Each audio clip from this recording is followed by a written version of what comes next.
Buongiorno e ben ritrovati con l'informazione flash di New Sicilia. I principali titoli della mattina: non luogo a procedere per estinzione del reato per morte del reo e la sentenza pronunciata dalla Corte d'Assise di Messina dopo una breve camera di consiglio nel processo a Stefano Argentino, suicida nel carcere di Gazzi, dove l'imputato, reo confesso, era detenuto per il femminicidio di Sara Campanella. E i legali della famiglia della stessa Sara Campanella hanno depositato alla Procura di Messina una denuncia nei confronti di Daniela Santoro, madre di Stefano Argentino, accusandola di favoreggiamento e concorso morale nella commissione del reato. Secondo gli avvocati, la donna, dopo l'omicidio, avrebbe aiutato il figlio a fuggire e a nascondersi.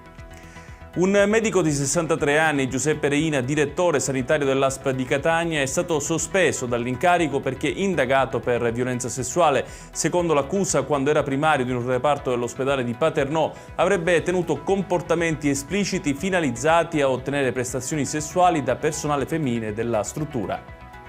Si è costituito nel carcere milanese di Bollate Antonello Montante, ex leader di Confindustria Sicilia, condannato per corruzione. La Procura Generale di Caltanissetta ha emesso infatti in esecuzione la sentenza d'appello. All'imprenditore era stato contestato di aver creato una rete di informatori e aver dato vita a un'attività di dossieraggio per condizionare la vita politica siciliana.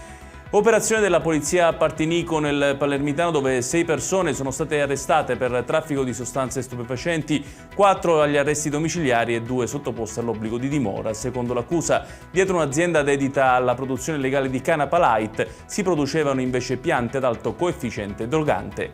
Ed è tutto per questa edizione. Tutti i dettagli su queste notizie li trovate come sempre sul nostro sito www.newsicilia.it. Grazie per averci seguito e buon proseguimento di giornata.